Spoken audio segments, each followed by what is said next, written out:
25 jaar se bydrae tot die Suid-Afrikaanse musiekskat, bly Karen Hougaard steeds een van ons land se veelsidigste kunstenaars, wat nooit ophou om te verras nie. Na 9 albums, 7 teaterproduksies en talle TV-vertonings, stel sy na haar eerste woordbundel tesame met haar debuutkunsuitstalling vry. Wat ek ook vir jou wil vra is hoe jy so gegrond bly.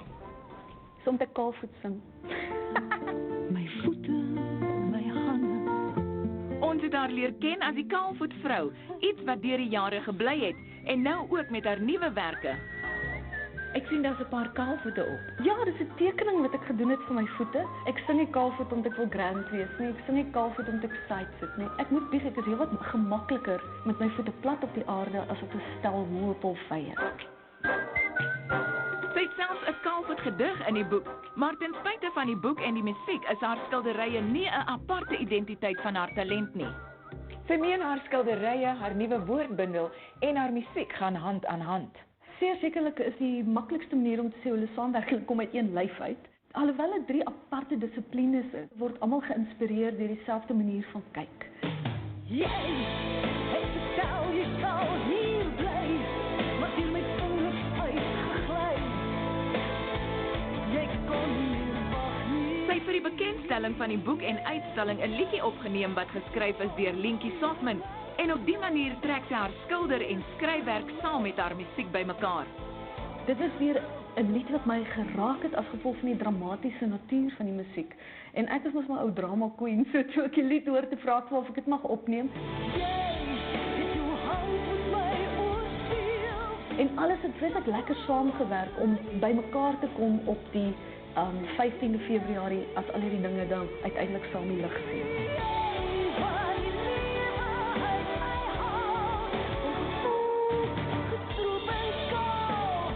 Net so passievol soos sy van haar nuwe liedjie praat, verduidelik sy dat haar inspirasie vir haar skilderye in Nederland ontkiem het.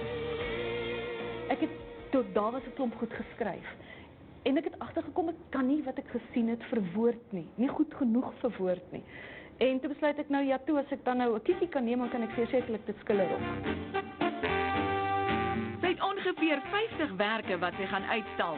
Dit sluit onder andere grafiese werke in, maar haar skilderye verteenwoordig nie net 'n Nederlandse gevoel nie. Na die Nederlandse onderwerpe nie meer so opwindend was om te skilder nie, toe kom ek terug huis toe en ek begin Afrika skilder. Skilder was deur die jare 'n privaat passie vir haar. 'n Vriendin het haar oortuig om haar werk vir die Alice Galery te gaan wys. Ek was te bang om met die kar uit te klim, want ek gedink is nie oukei nie. En toe bied hulle vir my een vrou uitstalling aan, en ons noem dit solo. En dit is oormôre open ek, so ek is opgewonde. Ek sien jy het 'n goed georganiseerde werksarea. Dis verskriklik net. Ja, kyk nou net. Ek is soos 'n hoofmeisie, kyk net hier. Ek kan baie by jou leer, hoor. Maar wat erger is, wat is ons in Afrika? Muskiete. So dit is baie belangrik. Dis van my drukke. Sien. Ja. Kyk hoe mooi. Ek moet dit self sê. En dis een van my grafiese werke wat ek gemaak het spesiaal vir die boek. Die woorde in haar bundel het veral in April 2007 in Nederland begin vorm aanneem. Die bedoeling was nie dat dit 'n bundel sou word nie, maar toe die kunsuitstalling die groen lig kry, het sy ook van die bundel werk gemaak. Woorde sonder wysies is liedjies wat nooit groot geword het nie. Dis sommer net kaalvoetwoorde. 'n Manier om dit wat ek oorloop van met ander mense te kon deel. Dis nou een van my nuwe kinders. Kan jy vir ons 'n paar daarvan lees? Man, ek het nou eintlik gehoop jy kan hulle lees, want ek weet as jy iets lees dan klink alles mooi. Dis die waarheid. Ek het 'n klomp. Daar's tyd. Ek het een oor tyd, want ek het natuurlik ek's gepla met ouer word en moet hoe vinnig tyd verbygaan. En een van die goed is ek sê tyd. Jy is die klippie in my skoen, die rots in my maag en die gruisgroef in my kop. So my kop raas.